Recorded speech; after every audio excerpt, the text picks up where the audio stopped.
Walking with God in a broken world begins quietly, often in places we did not choose.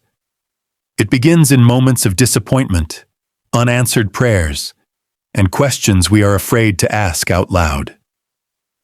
Yet Scripture reminds us that God draws near to the brokenhearted, not to rush their healing, but to walk with them through the pain. Think of the garden where Adam once walked with God in the cool of the day. Sin broke that fellowship, and the world has been aching ever since.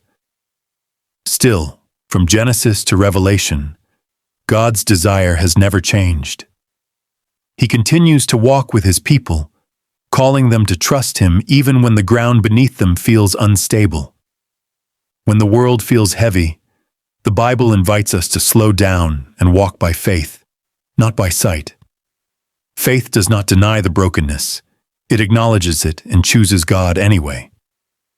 Like Abraham, we walk without seeing the full picture. Like David, we walk through valleys where fear whispers louder than hope.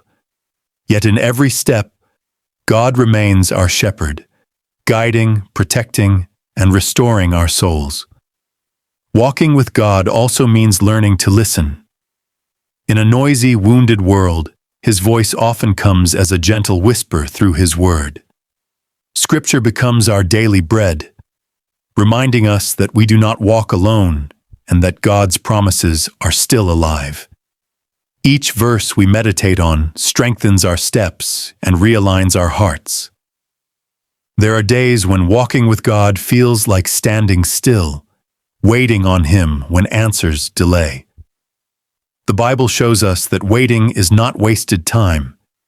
It is in the waiting that our trust deepens, our character is shaped, and our dependence on God grows stronger. Even Jesus walked this path, submitting to the Father's will in a world marked by suffering. As we walk with God, He invites us to reflect His light. In a broken world, our obedience, forgiveness, and love become living sermons. Our lives begin to point others toward the hope we have found, not because we are strong, but because God is faithful. Walking with God is not about perfection, it is about persistence. Step by step, prayer by prayer, scripture by scripture, we move forward.